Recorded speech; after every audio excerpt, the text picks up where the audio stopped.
It is that time show, Jamal Thomas Morning Show. I want to welcome all of you. My name is Jamal Thomas. This is indeed my show. I see my guest is in the background. I would like to bring him on. He is a favorite of mine. Give me 1 second. I just want to get one last thing before I do so. And right here. Come on. There we are. Perfect. All right, I'm going to bring my guest on. We are joined with the man himself, Warwick Powell. How you doing, man? You doing okay today? I'm very well. Good morning to you and your viewers and listeners. And good evening to you. I'm seeing that you're on the other side of the globe. We're joined with Warwick Powell. He is adjunct professor at Queensland University of Technology. He is also chairman of Smart Trade Network Group of Companies and president of Data Integrity in Supply Chain Association, Inc. Warwick, thank you for joining me, man. I really appreciate you joining me. There is a lot of news, and there are several topics that I kind of want to hit with you and get your take on to figure out what on earth is going on. So last night, apparently, there were additional strikes that took place, or an exchange of fire.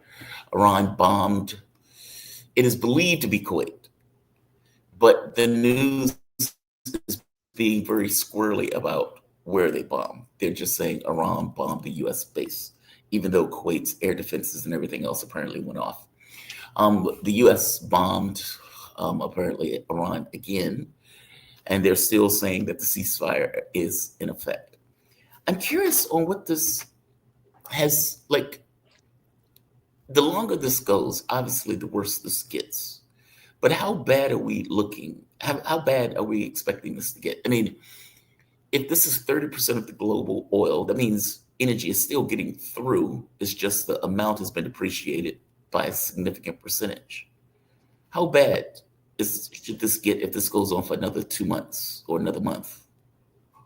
Well, it's going to be pretty bad anyway, because uh, in a global macro sense, the global market is down about 10% or thereabouts of supply volumes compared to the 27th, 28th of February. So, and so what's already happening, of course, is that some activities that used to rely upon the products of crude oil are already starting to be discontinued, temporarily suspended. And where possible, some of those activities are looking for alternative ways of conducting their business. We're seeing, shortages already emerge in products like naphtha, which is manifest in Japan, for example, where there are already chronic supply shortages. So it's not just a problem of pricing; it's actually that it's hard to get hold of the materials themselves. And even if peace broke out tomorrow, it will take firstly many months before shipments will resume towards anywhere near what they were prior to the attack on Iran in late February. And that's because quite a lot of the production and loading infrastructure has been damaged, and it would require reparations, repair. And of course, we've just got basic logistics problems too, because the oil tankers, of course, have dispersed to other parts of the world as they're looking for opportunities to load up and move oil to customers, and they will need to be rerouted back to the Persian Gulf. That's assuming that insurers are happy, and that ship owners are happy, and that the straits themselves are navigatable. So that'll take months, even if everything began from today. Of course, things won't begin from today. So Right. we're going to continue experiencing nothing more than a trickle compared to how things were. And globally, we're going to be down somewhere in the order of 10% of supplies. And the strategic reserves that many places have been tapping into, and particularly the United States, Yep. to make up for the shortages are, of course, being depleted. And they're depleted, ironically, not only for American domestic uses, but in fact, they're being depleted by exports because there's there's good money to be made on the spot market. So America's strategic reserves are being depleted, so American oil companies can make more money on global markets, but American consumers are also experiencing significant fuel inflation. So it's going to get worse before it gets better. And it's not just from the standpoint of fuel, it's also fertilizer, Everything. helium, et cetera, et Yep. cetera. It's like a list of items. Yep. Absolutely. And it will propagate because if you just think about how supply chains work, and you take something like plastic bags, plastics or packaging, that eventually begins to affect a whole bunch of different industries.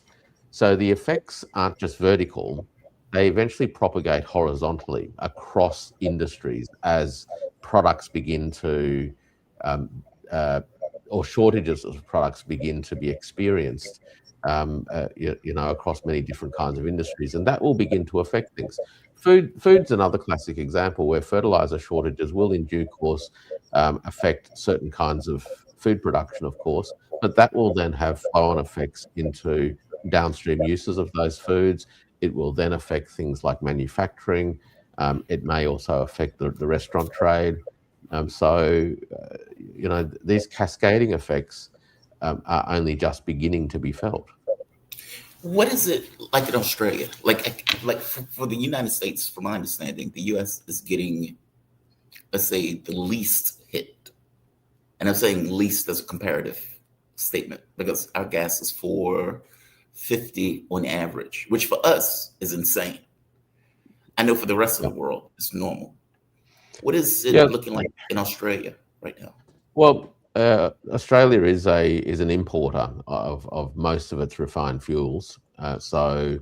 Australia is, of course, scrambling to secure sufficient supplies to maintain or to even improve the strategic reserve. Australia's strategic reserve, when the war broke out again at the end of February, was sitting almost at 30 days of reserves, which of course is well short of the agreed levels of 90 days, which countries are supposed to try to keep for themselves. So Australia itself was already well down on its reserves, and it then spent some time, the government that is, spent some time scrambling amongst the region into Singapore, Malaysia, China, to secure some additional supplies. And it did secure some supplies of diesel, for instance, an extra 3 or 4 days worth of diesel. It secured an extra 3 or 4 days worth of jet fuel recently from a visit or some visits to China. So it has been sort of keeping the reserves hovering around that high 20s, 30-day mark. The other thing the government's done to keep a lid on price pressures is that it's halved the fuel excise that had been traditionally levied on fuel at the pump. Now that's going to end soon. It was a temporary measure to ease the financial pain on motorists, but when they go back to usual, that'll add an extra about 20 cents Australian, 20 cents American actually per litre.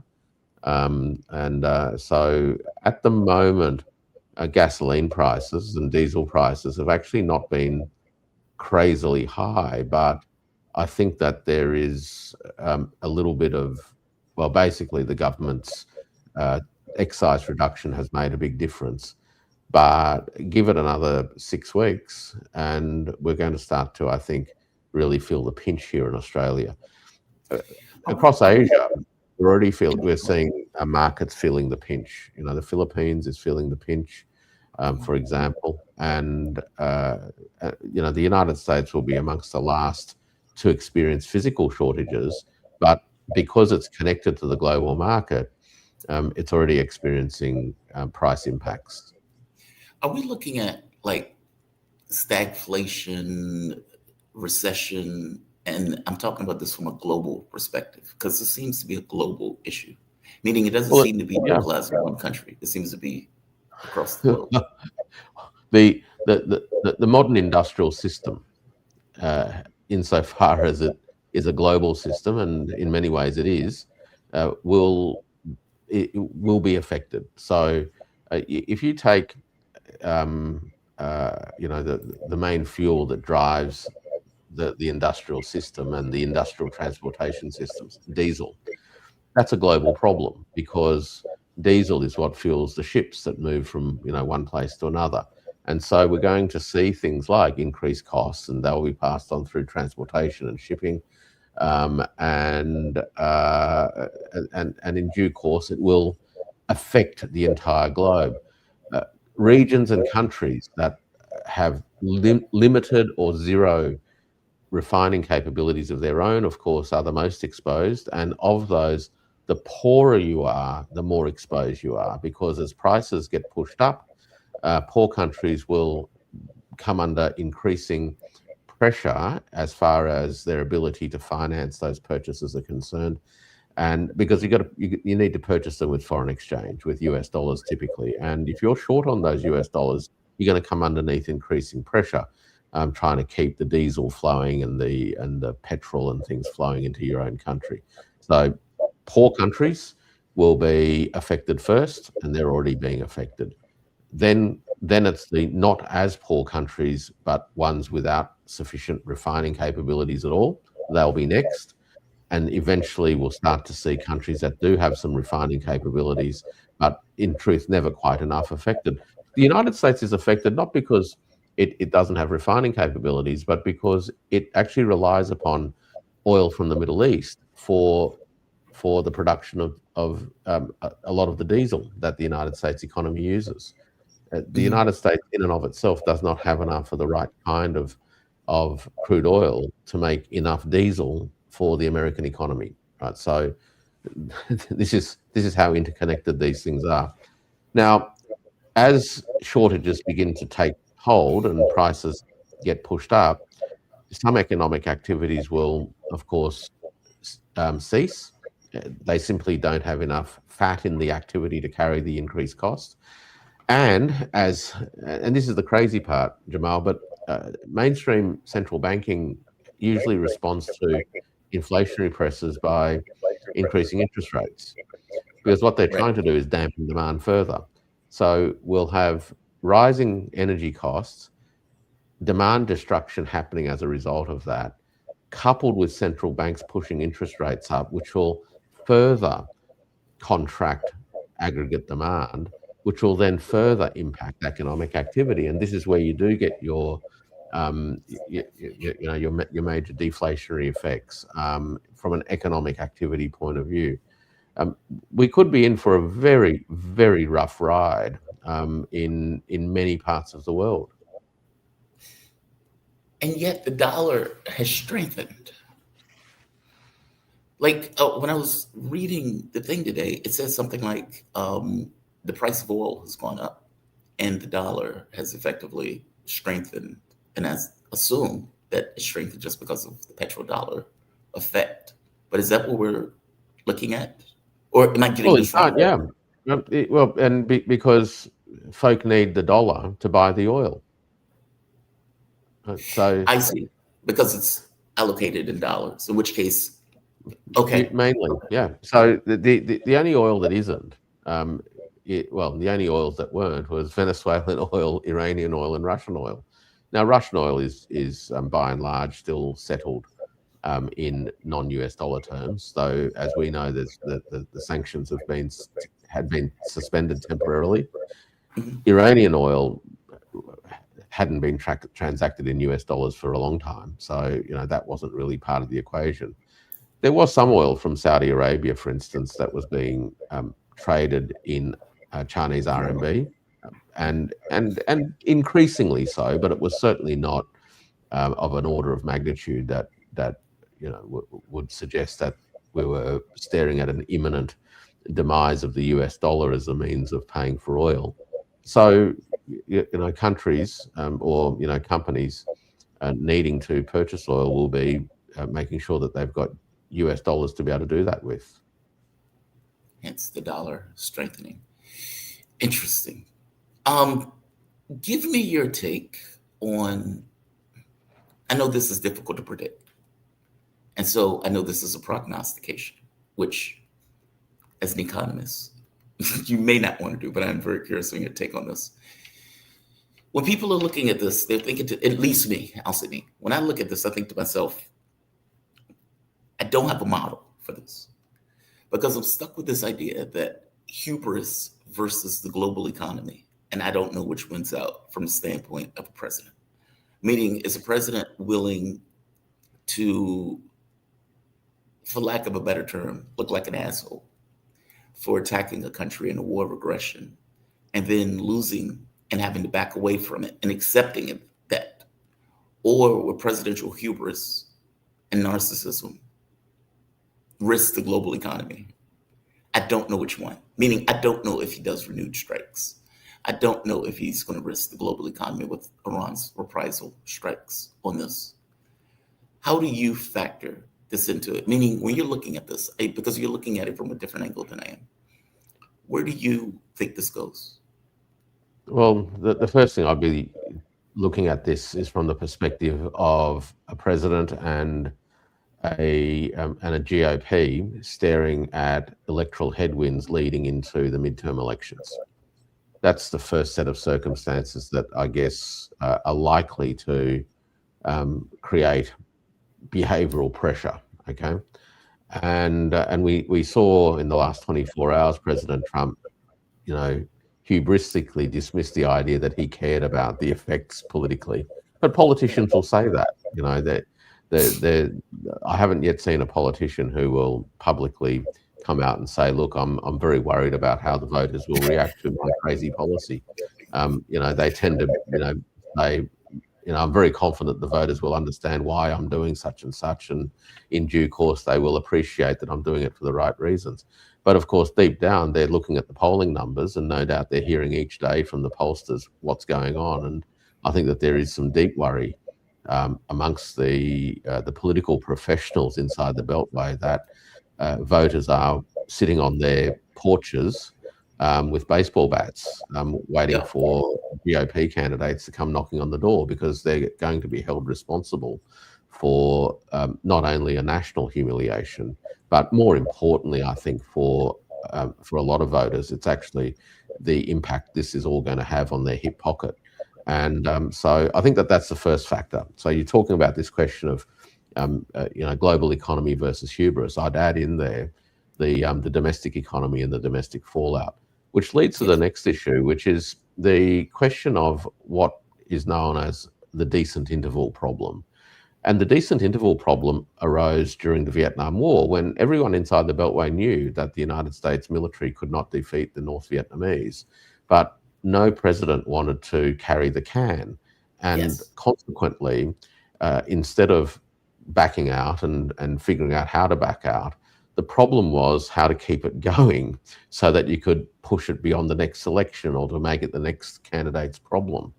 And I think that there is a part of that dynamic at work too, that nobody wants to own the defeat prior to the midterms. So that's the second thing you've got going. The third thing you're trying to do, and you can see this, is to try to keep a lid on prices, because that affects the first problem. And the jawboning of the market by President Trump has been quite successful to date. But that success will, I think, diminish as the weeks and months go by, Right. for the simple reason that you can't jawbone extra molecules into existence. So at some point, the tanks are emptier than they were, and that will become noticeable. And so the jawboning effect will diminish, and we'll start to see prices go up, and you know, really catalyze the dynamics that we discussed before. The real political calculation here is whether they can get to the midterms before all of that unfolds. Add to that concerns around the AI bubble, the pressure points on the electricity system. So you've got energy problems in oil, but you've also got electricity system pressures building as a result of AI Yeah. and the associated bubble. And you've got some very significant political risks from a candidate's point of view.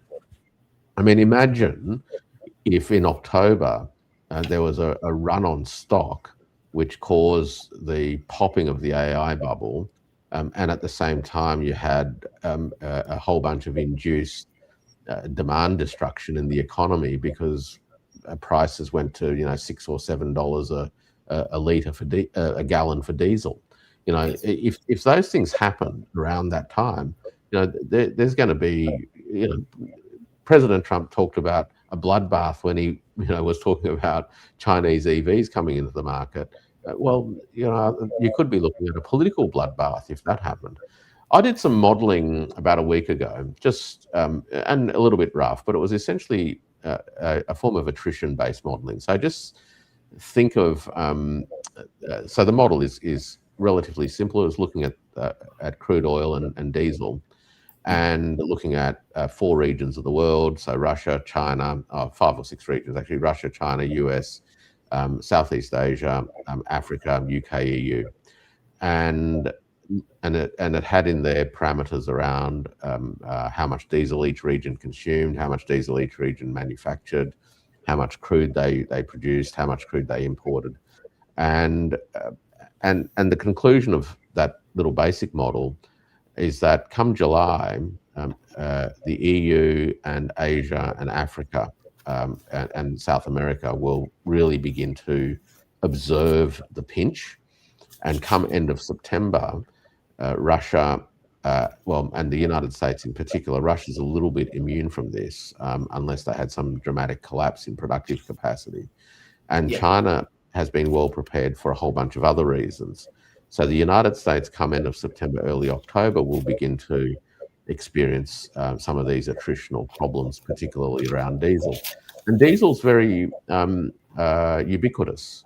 Not only is it used in some urban transportation, but it's used in buses, it's used in long haul Trucking. semi trailers, it's Yeah. used in trains, uh, it's used in ships. So just about everything that moves in the American economy is moved because of diesel. And if there is shortages, and not to mention, of course, farm machinery. So farm machinery. I saw, I think one of your viewers posted a question about fertilizers. So you add in there shortage of fertilizers, increased costs for diesel, affecting farmers and their operating expenses, and you've got two problems straight away in farming. Then you've got problems in delivering things to farmers. The cost of delivering goods to them will rise. In any case, the cost of them shipping whatever they produce to the silos or wherever, that'll rise as well. So these are the cascading effects that we can be looking at, and October, November is going to prove to be critical. So look, you asked me to sort of crystal ball a little bit. I don't know President Trump's sensitivities in this sort of stuff, but I think these are the things that he's going to be constantly being pushed and pulled on. And on top of that, you've got your global economic stuff, which you touched on, which is the pressure that will come on the United States from its so-called allies. Because let's not forget, a lot of the so-called allies are the first ones who are actually going to be hurt, Yeah. right? We're taking From a hit. the Europeans, who he doesn't seem to care that much about. It does not. But the Australians, again, questionable how much he cares about. The folk in Southeast Asia, they're not really allies, but they're certainly ones that I think there'll be a lot of pressure inside the administration to not do too much damage to, because keeping those countries open to dealing with America, particularly in the context of the wider geopolitical competition with China, is going to be Right. an important consideration. You don't want to rub everybody up the wrong way all at once. Not only is that not the art of the deal, it's not the art of making friends and influencing people. So these global pressures will start to, I think, be pushed back into the White House as countries begin screaming at ambassadors, as ambassadors begin walking the corridors of power in the Congress, literally saying, you've got to stop this. This is, you've got to bite the bullet and find a way out of this, because this mess is starting to really affect, our economies, and people are going to get very, very angry, and they're going to blame you for it, America. Wow. Just wow. You mentioned AI bubble. So it is a bubble. I mean, I looked at AI kind of in the way I looked at .com. I mean, that's just historical context, and maybe it rhymes even if it's not exact. But it seemed like all of these tech companies, like, did I read this correctly? Like 97% of all of the gains in the U.S. economy came from AI. I think it was very close to that. I can't remember the number offhand now, but it was a Yeah, very but it large was proportion hanging of number. GDP growth is basically from the capital expenditure from the AI industry. So Whether it's it's not buying producing anything. microprocessors, building data centers, but yeah, it's basically AI is at the moment the entire story of the American economy's growth. So it's not producing anything. Like, meaning it's not like productive capacities that is producing something that begins to produce something else. Basically, it's Not just yet. data. Data centers, right? And data centers. drives up demand for a whole bunch of things, but many of those things are actually not made in the United States. So if you looked at sales of microprocessors from, say, TSMC in Taiwan, you'll see that the sales have gone through the roof, that America's imports from Taiwan Island have been going through the roof. And there's only one reason for it. Data centers are gobbling up microprocessors being made by TSMC. So a whole bunch of this activity is really driving American imports. It's creating bottlenecks for pretty obvious reasons, because it's competing for a whole bunch of workers, for example, who used to work in other industries. Electrical workers, trades workers, licensed, skilled, blue collar workers, and they're not available. So there's a shortage of skilled workers relevant to the development of data centers.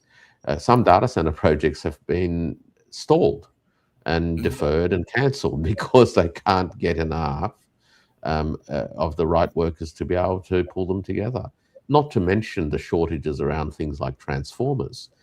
Transformers is critical to data centers, because you need the transformers as part of the upgrading of the electricity delivery network, and there's multi-year waits on transformers at the moment. So again, just about everywhere that you turn, we're starting to run into a whole bunch of blockages, and as those blockages, really become manifest, and again, it's important to think about the cascading effect. Right? If it was just blockages and you say, well, data centers are delayed for 6 months, 12 months, you sort of shrug your shoulders a little bit. But when you realize that it has a cascading effect on other industries, because it's bidding up the price, it's causing other industries to have margin shrinkage, it's causing other industries to not be able to put on more workers. So we start to see shrinkage in other industries because they're being outcompeted by the AI industry for critical resources. Great for the AI industry in the short term, but certainly not very good for many of these traditional industries, let alone the workers who worked in them, because a lot of those workers can't just suddenly go and work in a data center project. Wrong skills. So right. You made the point of saying collapse. I mean, meaning the very notion of calling something a bubble implies that the bubble is going to get popped. Yep. Why call it a bubble? Well, it's really an asset price rise, isn't it? So you see incredible valuations around these companies, and a lot of them are listed, of course, which generates a lot of buzz and activity and excitement. All the way through to mature companies that are part of the industry, but of course have grown significantly because of it. I'm thinking of companies like Nvidia, and when demand for what they do drops substantially, their share price is likely to take a big hit, and so it's almost as inevitable as night follows day. The earnings of these AI companies is simply not there to justify their valuations. They're not making enough money, let alone making enough profit. It really reminds me of Uber, right?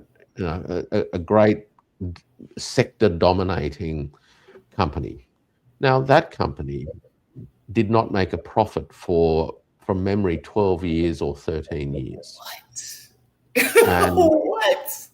And so in that time, it relied on working capital injections from investors to keep the show going.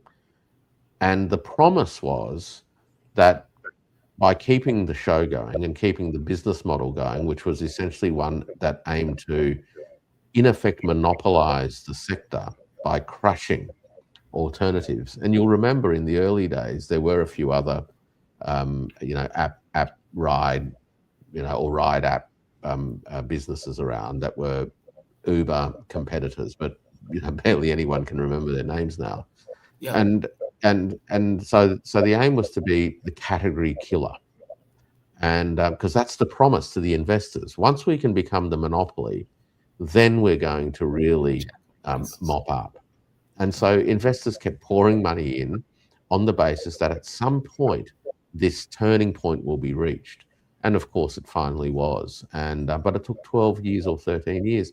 And it almost feels like that the AI business model was designed on a similar idea that American AI, with its general models, the large language models, would be so advanced that no one else in the world could compete with them. There'd be a big moat around them because it cost, hundreds and hundreds of millions of dollars to train and run these models. And at some point, anyone who tried to come near them would be crushed, and then they could start charging a lot of money because they've now captured the monopoly or the duopoly position or what have you. Right. And that seems to me to have been the ambition. Hasn't happened yet.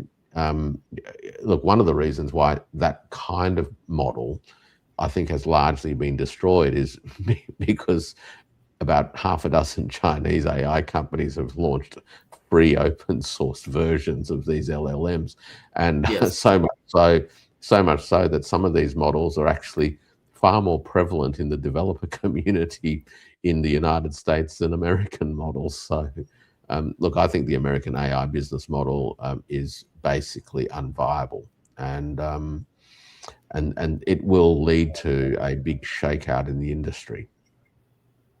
Well, speaking of that, Huawei just released. It's hard for me to explain it. So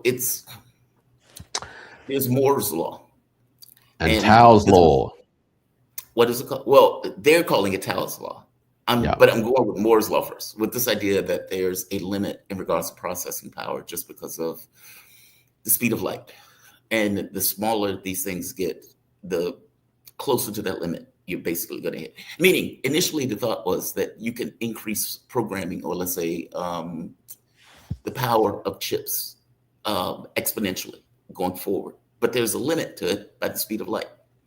Now, as you point out, Tao's law was something that Huawei came up with, and it has something to do with the way that they're scaling their chips. But maybe you could explain this because I didn't fully understand the way that they were let's. trying to I've actually explain. got I've actually got a piece on my Substack which Yeah, right tries to here. touch on all of this. And so Moore's law, and I'm going to dumb this right down because it helps me understand it too, right? But this, in a sense, dumbing down is probably the wrong way to think about it. It's really about getting to the essence of something, and so from size to speed. So Moore's law was really about this continual focus um, on being able to squeeze more onto a smaller size form factor device, Mhm. and that way you could do more and more things in smaller and smaller bits of equipment. So that was the basic idea. And Huawei, of course, had limitations in terms of how small they could go because they didn't have UAV machines. And they began thinking about something a little bit different. Not entirely different. It's not like they reinvented the wheel in every respect, but they started thinking about another set of metrics as they were confronting these limitations on making things smaller and smaller and smaller and smaller. Because because as time went by, of course, the efficiency was actually diminishing. You weren't getting the same bang for buck each time you made something smaller. And Huawei has basically come to the view that the next phase of development of the microprocessor industry is actually going to revolve not around making things smaller and smaller and smaller, but making things faster, faster, and faster. And for them, faster, faster, and faster is actually linked to the question of how much energy or electricity is used for a given amount of work that these processes do. So Okay. the aim is to have a performance metric that enables you to achieve improving outcomes on compute over energy over time, and and to get to use less electricity tomorrow to get the same computational work than you had to use yesterday. I see. So that's and to do that at a faster speed, so you can get the computational work being done quicker and with less energy. And that's actually quite an important breakthrough. All the other things they talk about in their paper are the means by which they are seeking to walk this particular pathway towards these particular performance indicators. And so a lot of people, of course, are focused on things like the folding, et cetera, et cetera. But just think of those as the means by which they seek to pursue these new metrics. It's the metrics that define the radical shift. The rest of it's just the way that you go about trying to get there. And they have already had some success. The real proof of the pudding, in a sense, is going to come when the next Kirin chip comes out, and people will be all over it testing it to see whether or not the promise or the claims are being validated by this next production run. Now, I doubt that Huawei would have made these announcements if they weren't absolutely confident that when this came out to the market in the second half of this year, that independent evaluators will give it the thumbs up. Now that's quite a significant breakthrough, because it also means that the old constraints around the UAV machines, which were controlled by the Dutch and indirectly controlled by American sanctions and export controls, are no longer the kinds of barriers that they perhaps were 5 or 6 years ago, and certainly no longer the barriers that I think a lot of the designers of the American export restrictions policies would have hoped them to have been. So, obviously there's some geopolitical implications there, because they've overcome that particular barrier sufficiently to, in a sense, just not be too concerned about it. But I think more broadly speaking, that shift from size to speed and energy is the important piece. That's the part that is going to make waves going forward, basically, in regards to let's say, the devices that are used, because they're coming out with, it's going to be in their phones coming out, correct? Yeah. That's what I thought. Yeah, they're basically. So if your phone can do the same thing but use less electricity in doing it, that's that's an important improvement, and it has feedbacks into how long the battery lasts, has feedback into how often you need to charge something as a result, and of course, in a whole system point of view, it has tremendous implications on the energetic efficiency of the information system as a whole, right? So I was enamored by the term Tao, and I'll let you go. But the term Tao is the part that caught my attention. There's a book called it's Tao something, but basically, a ship is hurtling towards the speed of light, and the engines were damaged in a way that they can't necessarily slow down, and so the ship continues to add on speed up until the point where it just continues. Obviously, it can't hit the speed of light, but you can get to 99.9999999%.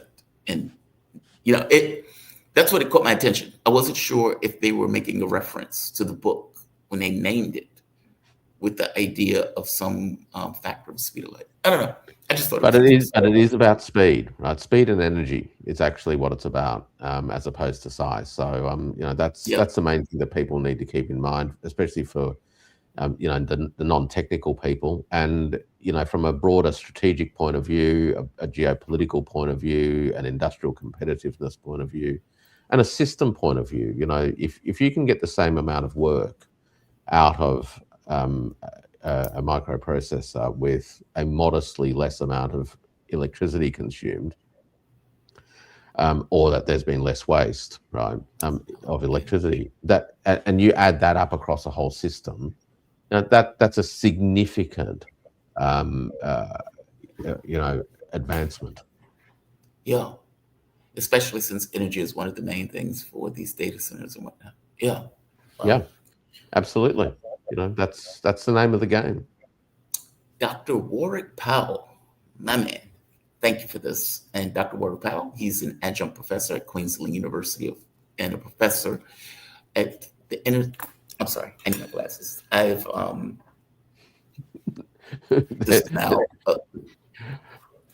this is now a I feature. think I think I'm well known enough, perhaps, and and we can say for all Okay, of our fair enough. But I listeners. always like to give a heads up to the people. We're about adjunct professor of Queen Elizabeth University, of professor working at the intersection of China, digital technology, supply chains, financial flows, and a global political economy and governance. Dr. Powell, thank you for this. You be safe, okay? Have a good night. It's been a pleasure. Have a Always. great day. Thank you. Bye-bye. All right. Shout out to Dr. Warwick Powell. Shout out to Dr. Warwick Powell. He knows his stuff. He always gives fantastic breakdowns. Yeah, shout out to him. He has my thanks. Especially considering it is nighttime there. And it is late in the evening. I would like to do a monologue that I had planned on doing yesterday and didn't get the opportunity to do. And I guess there are two things that we should hit first. One, the exchange of fire between the United States and Iran. So when I looked this morning, first thing this morning, I see Iran attacks Kuwait.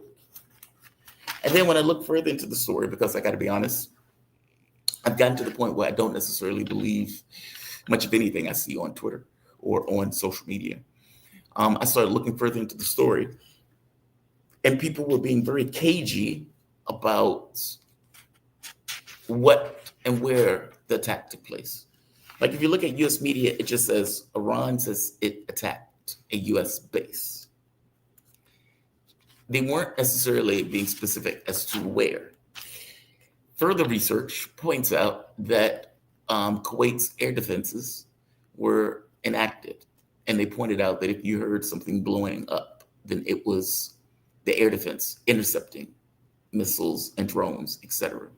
Which obviously the implication is that Iran, who said they attacked a US base, Kuwait, who said they fired their air defense, well, it makes you think from logical deduction that the base that was attacked was in Kuwait. This is in response to strikes that the United States ran on Iran. So basically, you attack us, we respond in kind to one of your bases. Now, for the life of me, I don't know why this wasn't at the UAE or attack on the UAE, considering their closeness with Israel. But Iran knows what's in its best interests. And I assume that they are doing what is in their best interest. Needless to say that if the goal is some kind of negotiated settlement, they're literally fighting each other all the way up to the point of that settlement. That's assuming that a settlement happens. Again, it is very difficult for me to wrap my head around a president accepting failure, which implies additional strikes. Now, you can make an argument that these are additional strikes, but this is not necessarily a breakdown of the ceasefire, quote unquote, despite the fact that they are shooting at each other. One of the other interesting parts to the story is Israel. Now, a lot of people firmly believe that the reason we are at war right now is because of Israel. I am not one of those people. From my point of view, we are at war because this is US policy going back for decades, and that the United States wanted to take down Iran for decades, even going back to the first George Bush administration. If indeed this is Israel, but see, from my point of view, Israel is a tool of US policy in the region. Now, I agree that there's a dovetail. And you can even say that there's a one-to-one, kind of, not exactly. But it's kind of like people making an argument about, I don't like being on a horse because I don't like my transportation have a mind of its own. It's kind of like that. Despite the fact that Israel and the United States may dovetail in many respects in regards to what it wants to accomplish in the region, meaning the death, the killing, the stealing of land, et cetera, the influence, et cetera. Israel still has its own mind in regards to what it wants to accomplish, which is this greater Israel project, which may not always fit within the best interest, let's say, of US president, the US in general. Right now, Israel is on a murder spree. They're on a murder spree. And they are effectively trying to do to Lebanon what they've been doing to Gaza. This is tears up in Lebanon, and this is Israel murdering as many people as it possibly can.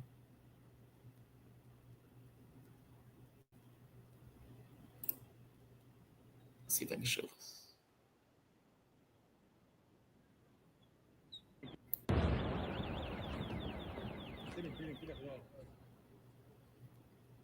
They've been leveling blocks, and apparently has gave a order for the people in a country that is not Israel to leave this area.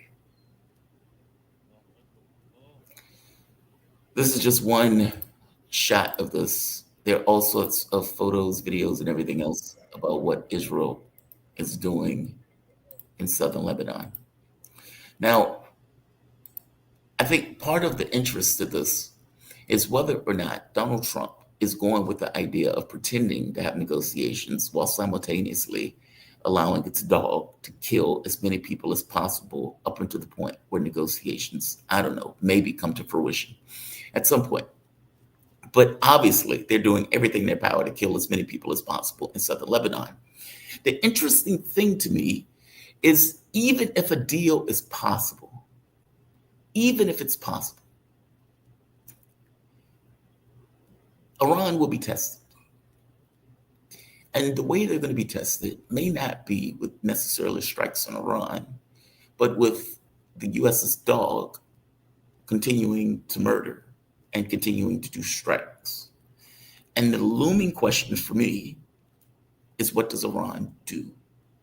Assuming for the moment that Iran doesn't necessarily chuck Lebanon over, which, as Vanessa said, that's not necessarily going to happen. They've been an ally all the way through, despite the pressure that's been applied to Iran.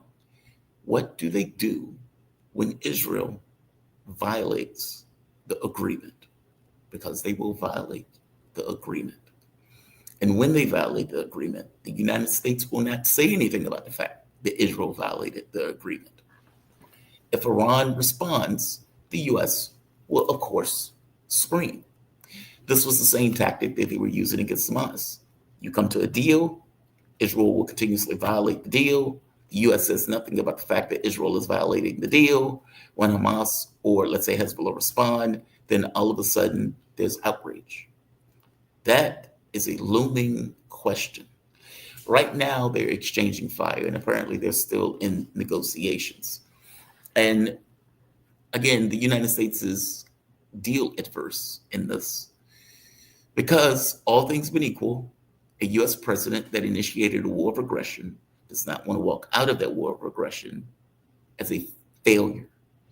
And what's wild about this particular war is that even in US media, it is considered a failure. Iran is setting up a regulatory organization over the Strait of Hormuz. Iran is working with Oman to set up this organization to monitor and register, let's say, to manage the Strait of Hormuz. Donald Trump was asked about this yesterday because obviously, if Iran is setting up a regulatory organization to control the Strait of Hormuz, it means, by definition, Iran is controlling the Strait of Hormuz, which means, by definition, the United States lost the Strait of Hormuz in a war of aggression, which is more indication that the United States failed, considering the Strait of Hormuz is now war booty for Iran. When Trump was asked about this,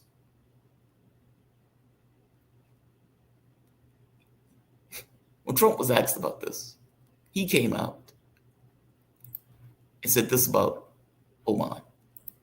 This is outlandish, but this is the president of the United States. Oman will behave just like everybody else, and we'll have to blow them up. They understand that. They'll be fine. Oman will behave. Think about that statement for the moment. Oman will behave just like everybody else Otherwise, we will blow them up. They will do what we tell them to do because I'm God Emperor Trump, or I will murder Omanians. I assume that's what they're called. That's amazing. If you, as a sovereign nation, don't do what I, the US, who's 10,000 miles away from you, if you don't do what we tell you to do, we will murder you. That's amazing. It's amazing on another front in that who are these people who he's telling to behave short of his vassal states, either in Europe or for that matter, in the Middle East? And this idea of the Russians, the Chinese, the Iranians, none of these people are quote unquote behaving, meaning you don't have the power that you thought you had. And the fact that you've just lost the war in Iran makes that clear. That statement is amazing. Trump is also now trying to make a ludicrous case that Iran, who our own CIA points out was not looking for a nuclear weapon, was immediately close to getting a nuclear weapon. This is, again, President lying through his teeth to try to justify a war of aggression that he seemingly has fundamentally lost. If we didn't hit them with the B-2 bombers, Iran would have had a nuclear weapon within 2 weeks from that date because they were ready to go. And if they had a nuclear weapon, it would have been used already. It also would have been used had I not terminated the Obama deal, the Iran nuclear deal, as we call it. That was in my first term. Had I not terminated that, they would have had a nuclear weapon a long time ago. Okay, so according to Trump, not only, according to Trump, not only would they have acquired a nuke, they would have used a nuke by now. So according to Trump, if it wasn't for him initiating a war of aggression, Iran would have had a nuke and Iran would have used the nuke. I will tell you, under normal circumstances, nukes are to be shown, not to be used. Meaning, the entire point of a nuke is deterrence. The problem with the nuke is the moment that you use it, you may cease to exist. So the objective is not necessarily to have it and to use it. It's to have it as a threat and to use it as a last resort. It would make no sense for Iran to do that, considering their conventional military was sufficient to beat back an empire. What he's saying makes no sense. And it doesn't make sense even in the context of our own intelligence that pointed out that Iran is not trying to have a nuke. They had nuclear scientists. They had the capability of doing so. If they wanted one, they would have already had one. They didn't have it. This war, this attack, is to destroy the state. It has nothing to do with nukes. It is the fact that Iranians breathe air that is the issue. Trump wanted them to not exist as a functioning society.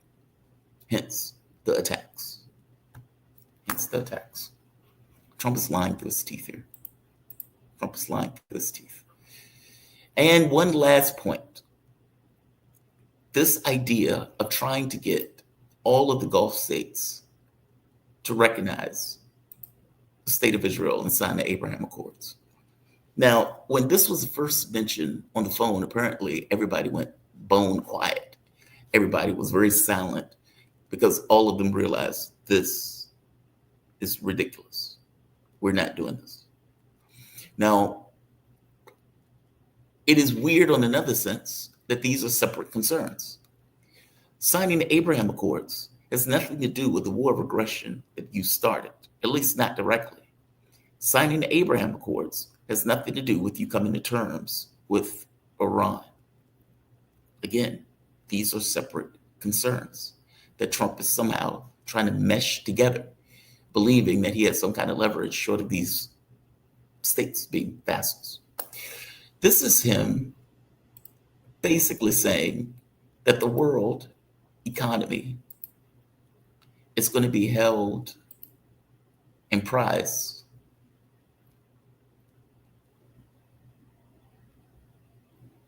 That the world economy is going to be held in prize if his vassal states in the Gulf don't sign on to his dumb. That just calls for further talks on uranium, or No. is the only option in Well, your the mind basics, one no, for? I would for some of it, yeah, because it's a memorandum of understanding for speed. And one of the things that will happen is the strait will open immediately, but it's got to be perfect. I'm not going to do this. I didn't do this to get a crummy agreement. The worst agreement ever signed was by Barack Hussein Obama. What a horrible agreement that was. It was a setback for this country, for the whole world. The Middle East would have blown itself up. No, I would like to have the countries we were talking about, Saudi Arabia, UAE, Qatar, and the others, we'd like to have them immediately join and Steve Witkoff is working on that with Jared and some others, but would like to have them join the Abraham Accords. It'll be historic if they do it. And we would, I think they owe that to us, to be honest. I think, because that really. Why do they owe you? Why? I'm sorry. I'm going to let him continue. Two things.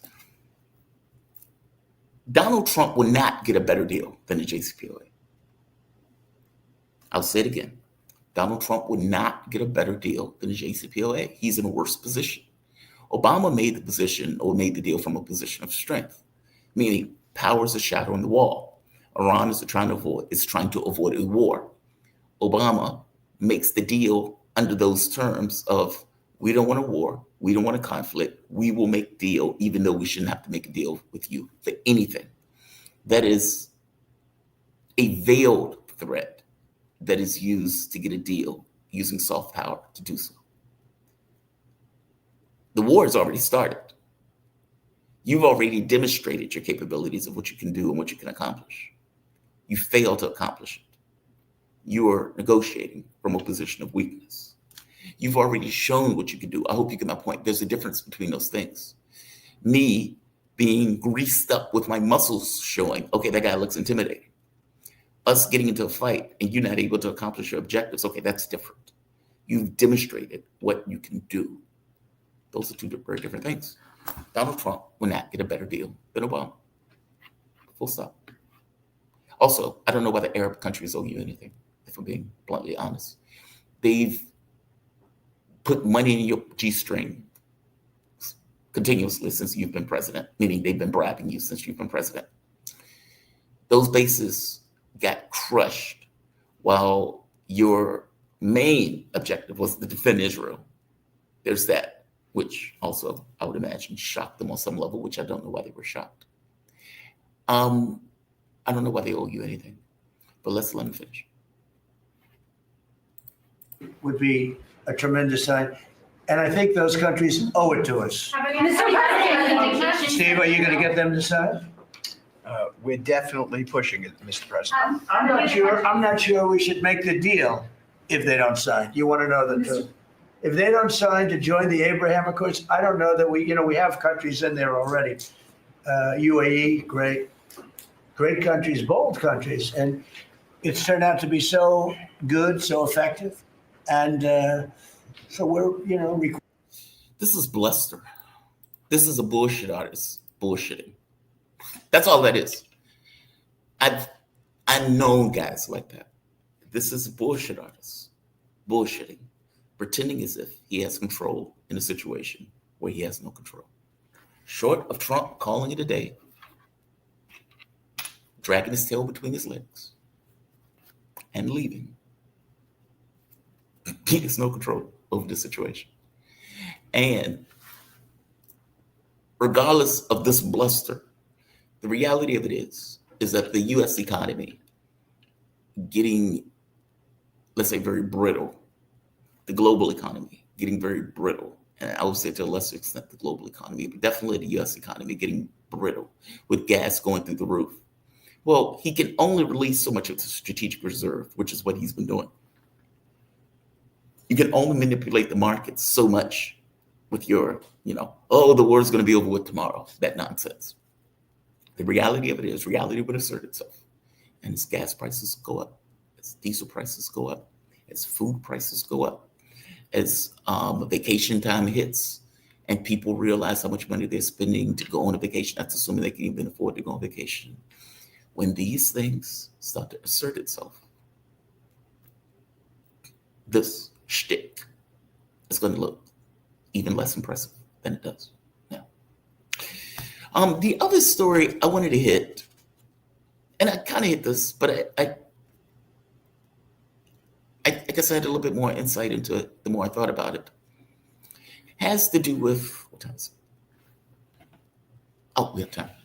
Has to do with Russia's putting out a warning for diplomats to leave Kiev. Now, obviously, all of this comes out of the attack that took place on the dormitory where Ukraine effectively murdered 20 people, I think it was 21 people, the majority of which were young girls. And it was clear as day that this attack was effectively targeted at that school or at that college, because Ukraine does terrorist stuff all the time. Even in the beginning of the war, they were going after civilians specifically. Now, Russia's response to this has been just blind rage. It's just been blind rage. And one of the things that they have said is Kiev is now fair game.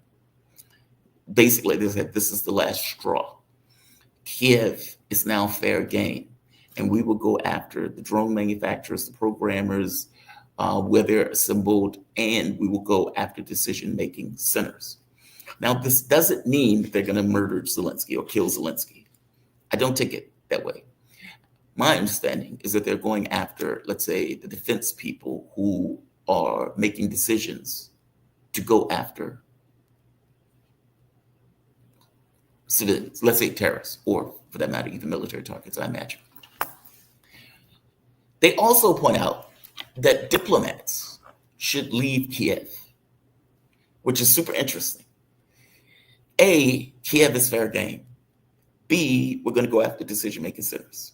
C, diplomats, you might want to leave. So all of those people from Europe, all of those people from the US, all of those people from pretty much anywhere, you all may want to leave because you may die, because Kiev is now on our target list in a way that Kiev wasn't prior. Now, this is interesting to me because for the longest time, people have been pushing to be more boisterous in prosecution of the war. You've had people even call Putin a bit of a pussy for not necessarily pushing harder in the war. This has been confusing to people like me.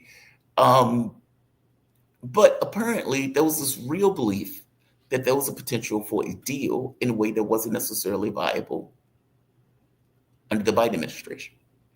Trump coming in claiming that he wants a deal, he's going to end the war, et cetera, et cetera. And so from the point of view of the Russians, they thought, give them a chance. At some point, I think it became clear that that deal wasn't necessarily on the table. I will say Europe is playing with fire on this. And I guess I'll start with that. Europe is playing with fire. When the people were supposed to leave, my girl, Callas,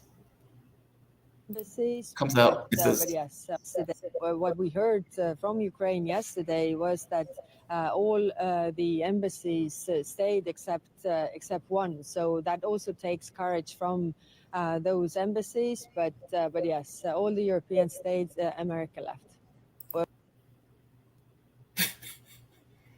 I love you. Call me. Call me. Yeah. Call me. I hope you heard what she said. All of the Europeans stayed, the Americans left. And that takes a lot of courage. Or they don't believe that Putin is serious, which gets back to my point. I think Europe is playing with fire. Now, when the special military operation started, I was working at Radio Sputnik. I was working at the network in Washington, D.C. To a man, meaning nobody at the network thought Russia was going to go in. They didn't think they were going to invade. And that left me with a bit of need for introspection as to why. Basically, why didn't you believe that they were going to go in? Why didn't you believe that the Russians were serious when they said we were going to go in?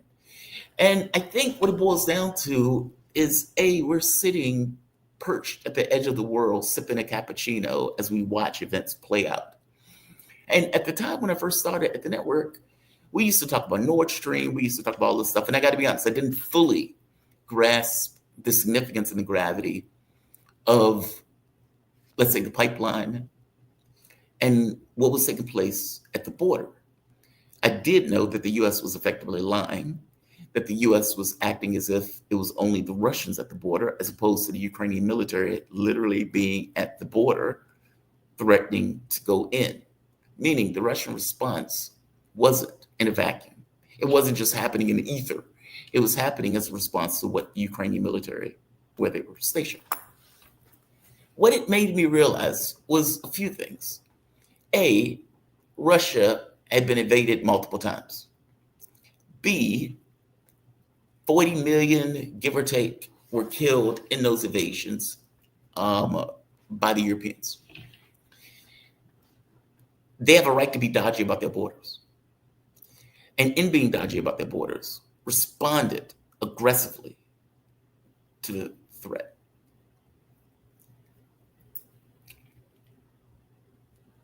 Up to this point, the Europeans seem to have this belief that Russian pragmatism is weakness.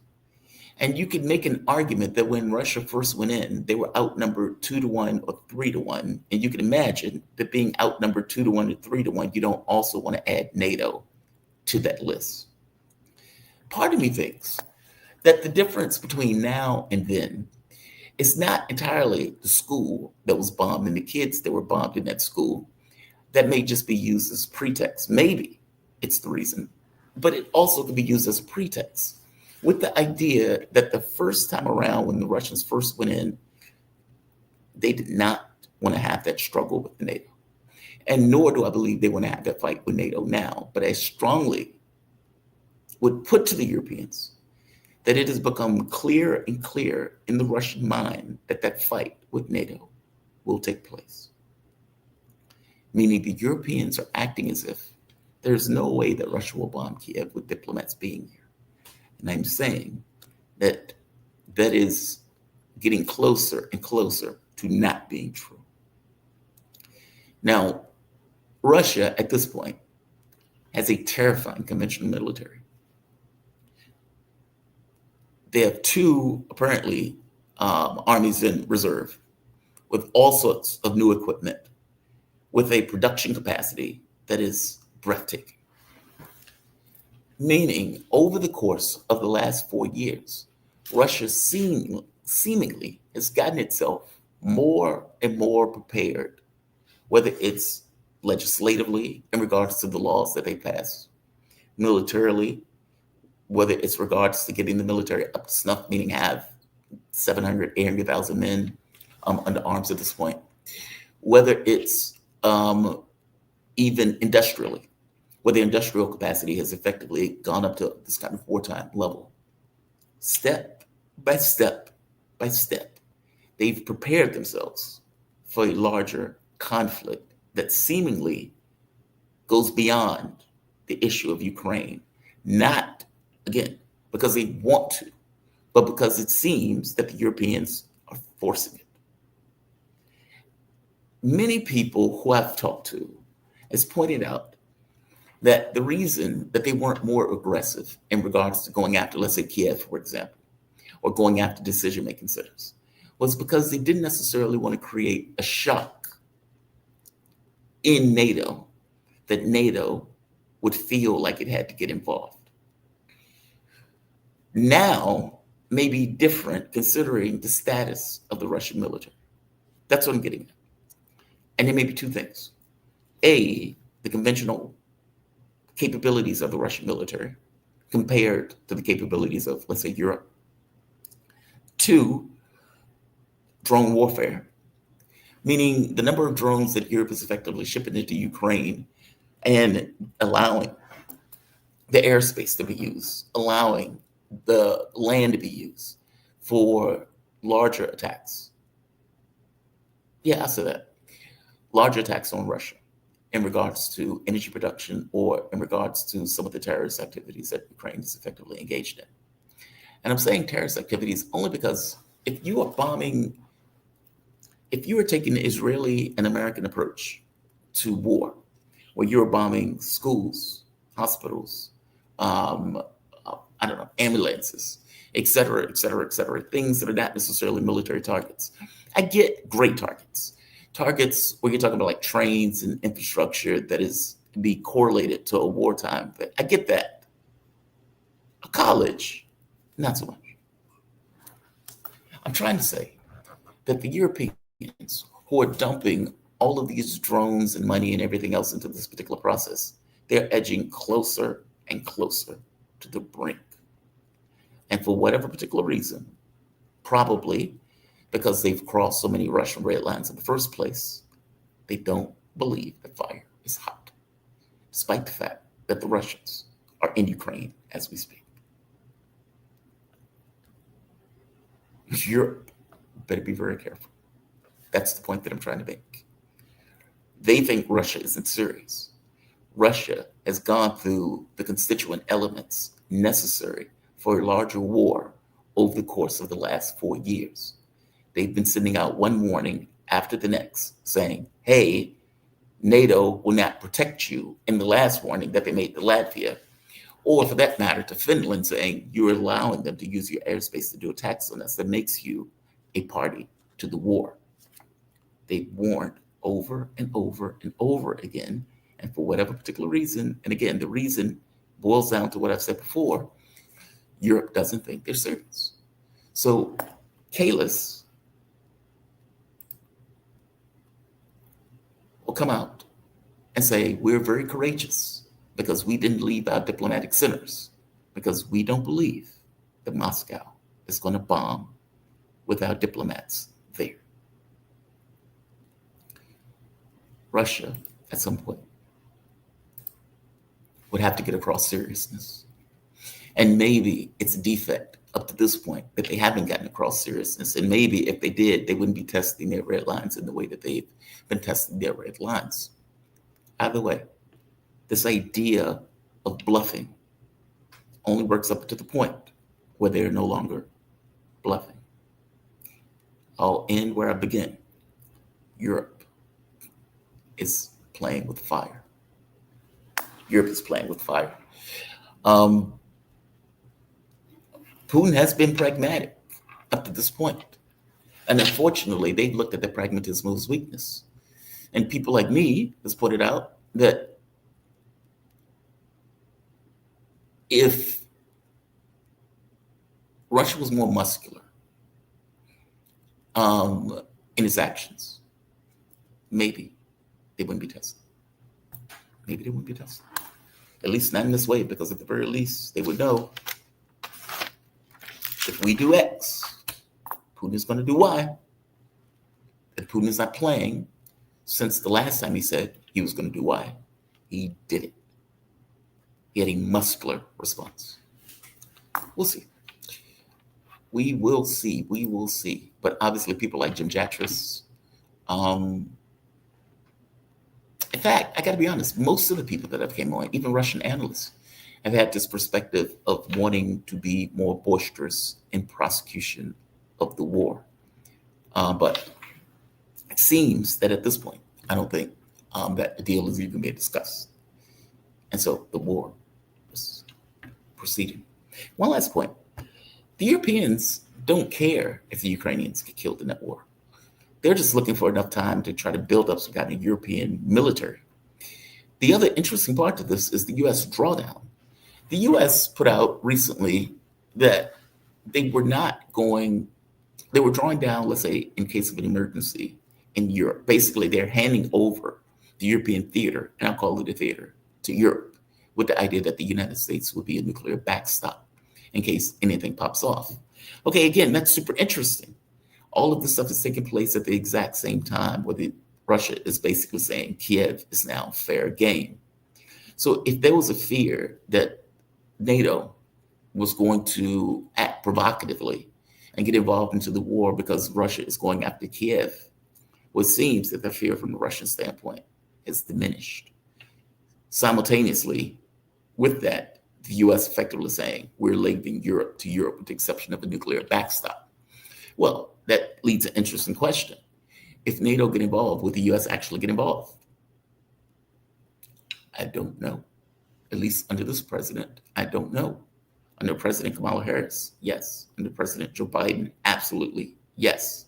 Meaning we would be in a third world war with Trump. Unclear. Unclear. Obviously, a huge amount of pressure will be on him to do so. And Trump, being a weak president, will probably get involved. Let's say Putin's weak, won't do anything. I'm sorry. Putin's weak, won't do anything, all talk, do nothing. I mean, dude, he's in the middle of a war saying do nothing. I don't know if he's obviously doing something because they're in the middle of a war. And by the way, could have allowed Russia to be surrounded. Meaning he didn't have to go to Ukraine. A weaker president would have allowed the Hobbs choice of being surrounded. Putin took a muscular response in order to ensure the protection and integrity of Russia, especially considering the lunatics and Nazis that we put into power, and especially considering the hatred of Russia and they were killing Russians. Look, the only point I'm making is, if you look at the moves that they've been making, the legislation that allows Putin to get involved in a conflict if there were Russians that are being maligned. Okay, well, that's a big deal, right? Like that was the thing that was effectively used for, what was it, Crimea? Or was it, I think it was Crimea, if I'm not mistaken. Okay, so what does that mean? That seems to give legislative heft to allowing the president to make a particular decision, a military decision, without going through the Duma. The legislation for calling up troops. Again, these are legislative structures that allow the president to wage war. Wage war on who? He's already in the middle of a war. Why would he need these structures in place? Well, you would need those structures in place if you were assuming that a large war was going to take place. Or at the very least, it's not necessarily something you want, but at the very least, you need to prepare for it. The industrial base, where they're producing these weapons, drones, and missiles, et cetera, et cetera. Who are they doing that for? Are they doing that for Ukraine, or are they doing that for the larger NATO? I hope you get my point. These are mechanisms that are being implemented to allow a potential larger war. Europe is under this mistaken impression that they can push every red line. That when they see the Orezhnik, oh, they would never use that on us. When they see him bashing Ukraine, oh, they would never go after decision-making centers. They are under a delusion. Sure, that delusion has been fulfilled up to this point because Russia has been very pragmatic in their responses. But that delusion only lasts up until the point where it's not a bluff. Just saying, it's true. Just saying it is true. One last thing I want to show beyond Kayla's. Beyond Kayla's. It's like, call me. Yes, you're dumb as a box of rocks, but I don't care. I don't care. I listen to you talk all night. Tell me how you want to attack China. Oh, we want to attack China. And everybody left their embassies except us because we're so brave. But America left its embassy. It left the embassy. I mean, they just up and left. I mean, I don't know what to think about. It's okay. You don't think they should have left either? I don't think they should have left either if you don't think they should have left. Oh, I appreciate you saying that. I mean, the Americans just left. And now they're drawing down. I mean, it's unfortunate. I know. It's okay. It's okay. Come upstairs for coffee. You want me to come to your hotel room for coffee? Yes, I do. Yes, I do. One last thing before I close this. There's an interesting article out by Democrat Chris Van Hollen. And he wrote this. I think this is the Washington Post. And it's called this.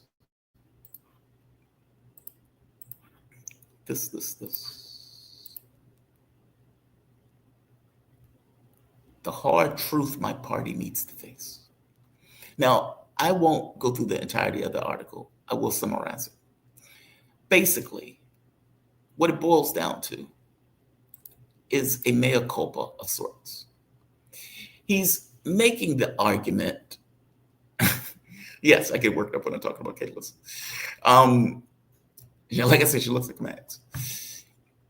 Van Hollen is making this basic argument that the Democratic Party, and even the Republican Party, but specifically the Democratic Party in this case, needs to own up to the fact that it backed Israel unconditionally, even as it went about murdering, killing, raping, etc. And when I say it's a country of perverts and degenerates, don't take my name for it, or don't take my word for it. Israel has been put on the UN blacklist for countries that involve in sexual violence and torture. Again, don't take my word for it. Right here. This.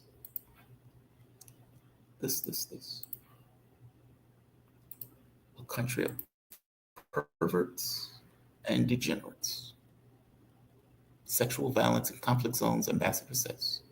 According to Israel's ambassador to the United Nations, Danny Danon, Israel's now on the blacklist alongside Hamas and ISIS. Danon also added that Israel had transferred evidence to the United Nations in an attempt to refute the claim by describing the addition as a, quote, blood libel, unquote, which is always what they say, right? It's like, hey, I just watched you rape a guy on camera with 60% of the country saying that they agree with the fact that you raped the guy on camera, gang raped the guy on camera. That's blood libel. Yeah, but I watched you do it. Yeah, but it's blood libel for you to say anything about the fact that we did it. It is well known at this point that Israel uses sexual violence with its nasty, disgusting soldiers raping other human beings systemically. Hence, the reason why they're on that list. The reason they're on that list. Van Hollen, and keep in mind, all the way through this, Democrats and Republicans gave them unconditional support. All the way through the genocide, and with the genocide continuing, Democrats give them unconditional support. You have Congress members walking through the halls of Congress wearing an IDF uniform. Treasonous. Treasonous. That's your political class. Now, when you get to the public itself, especially the Democratic base, there is a wide dislike, even disgust with Israel, despite the fact that the Democratic leadership supports them to the hilt. If you remember, during the election, we had this weird situation where you had the non-aligned vote. And that vote will come out and effectively say, we're not voting for the Democratic Party. We're voting as a vote of protest. Hence, you had delegates that belong to this kind of non-aligned category of people who were effectively pissed off at the Democratic Party for backing Israel unconditionally. And for that matter, not allowing conversation on the issue at all. So at Kamala Harris rallies, for example, they would shut people down who were supporting Palestine. And understand what we're talking about here. A political party that is in complete support of a genocidal state as they were committing a genocide that everybody could see. It wasn't even secret. Van Hollen comes out and it's like, maybe that's inappropriate. You think. Maybe it's inappropriate for a political party to give complete unconditional support for another country that is committing a genocide and is now on the list of sexual predator nations when they're in a conflict zone, which is what they're always in, whether it's in Lebanon, Gaza, or West Bank. Van Hollen is most likely screaming in the void. These people don't support Israel, at least not entirely because they love it. They support it because of the money they get from it. There's a difference in those things. If you were in complete alignment and agreement with a particular state, then you don't need to get $100 million from that state to support it.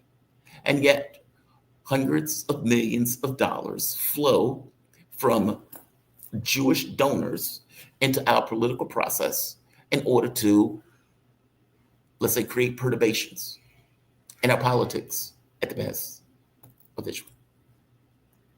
Again, if you tell me they're Jewish donors for the US, I'm going to tell you, go fuck yourself.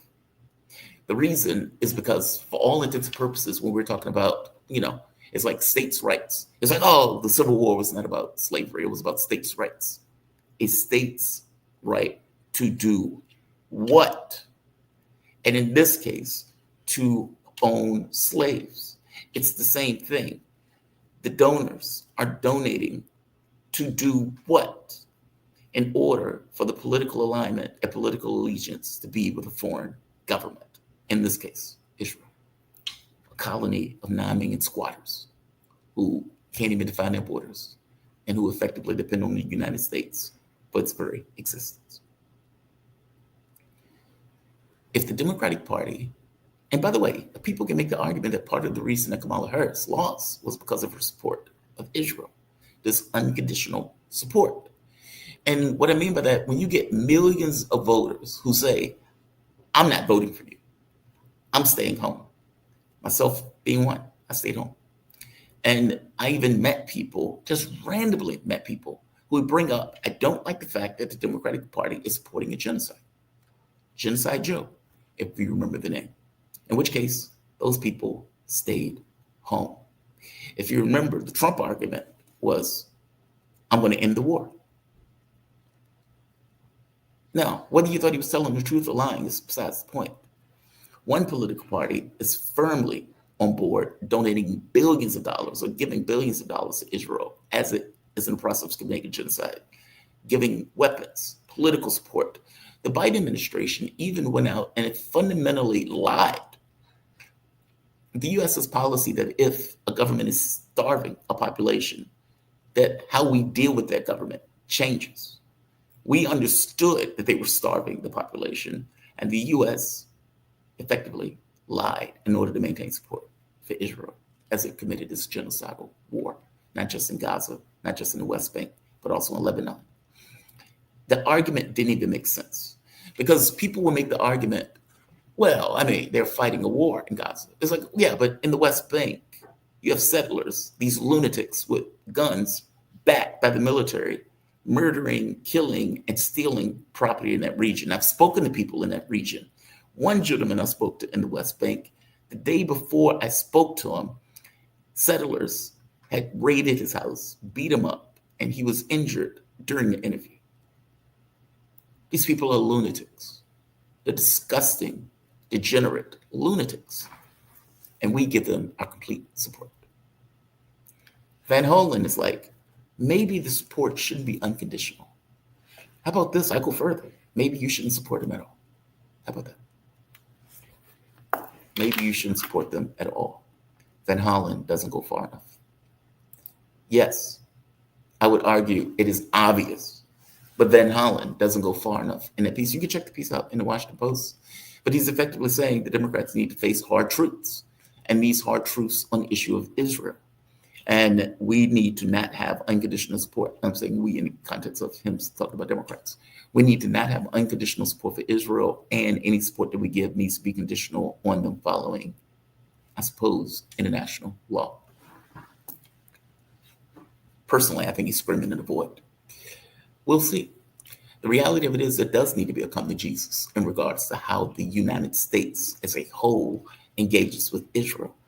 And whether that changes or not in the basis of how, let's say, the Democratic base deal with the Democratic Party or the number of people that they lose in the party because they're supporters of genocide.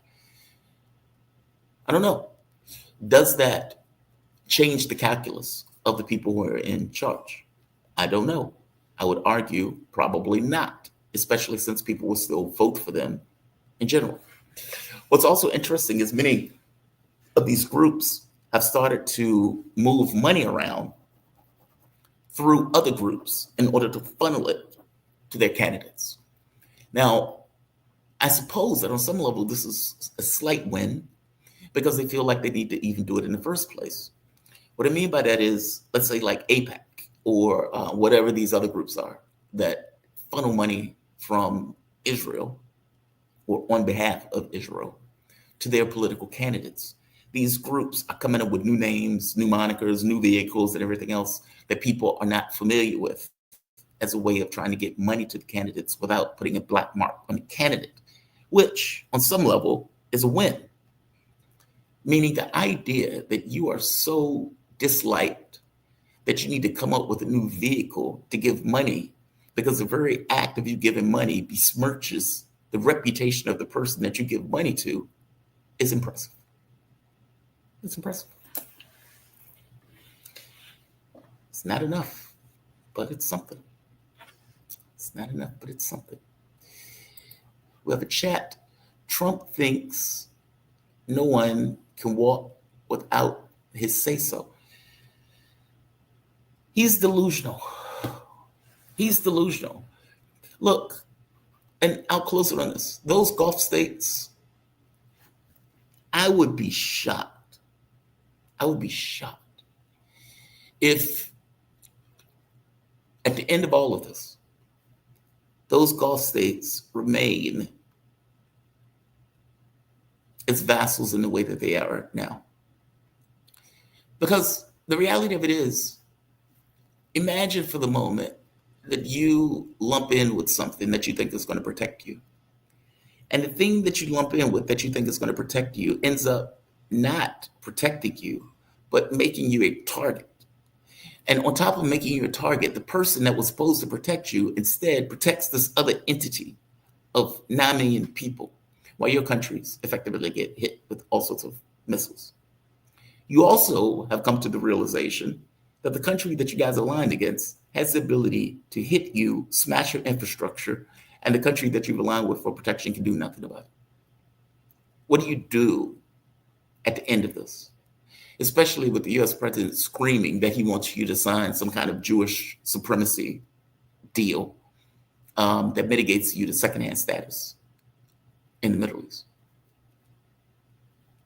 Do you go back to normal? Is there normal to even go back to? And if you don't go back to normal, what is the new arrangement that takes place at the end of this war?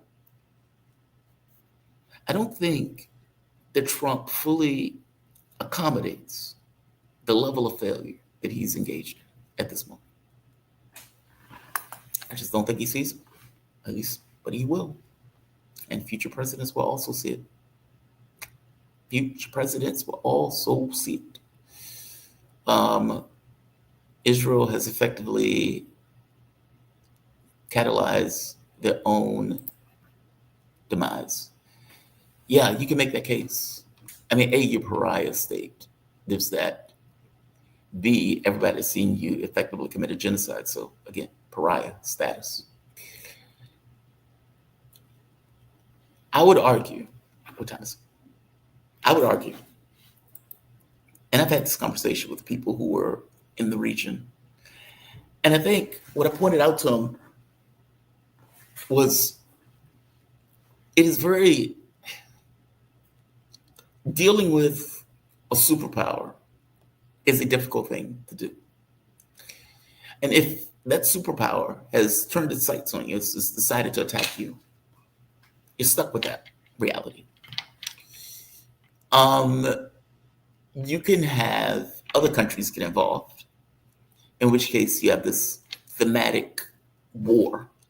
But obviously, in our day and age, that thematic war would involve nukes, which is not helpful, all things being equal, if indeed you're trying to exist after dealing with the superpower. If you are somebody like Iran, though, it is very difficult for the US to make an argument to use a nuke every bit as much as it's very difficult for Russia to make an argument of using a nuke against Ukraine. You're dealing with a non-nuclear power that you, all things being equal, are supposed to be overwhelming in your military might in comparison to theirs. So even if you lose, it is very difficult to counter using a nuke, especially since you were the one that attacked them. Now, what that means, though, is that you are stuck in a conventional war. And you're stuck in a conventional war that you don't have the tools to win. Now, from Iran's point of view, Iran's attack on the United States is less military and more economic. And yeah, it's an attack on the global economy, true, but the goal is not the global economy. The goal is to eat through the global economy in order to get to the American economy, which it will ultimately, eventually get to. We're feeling some of the effects now, but the effects obviously will get more intensified the longer this goes on, which is the point. You could take down an empire by going after their economy, especially if they ended up in a depression or in something like stagflation. Under that model, especially if that economy goes through hard times. Meaning, I'm saying this in a weird way. What I mean by this is the destruction of Israel comes with the destruction of America in the way that we currently operate around the globe. Iran is doing that. Will that affect Israel? At some point, you would think so, especially if the American empire collapses. Israel will go right after it because, again, where else is it going to get the money from? Where else is it going to get the political support? Where else is it going to get the protection in the UN Security Council?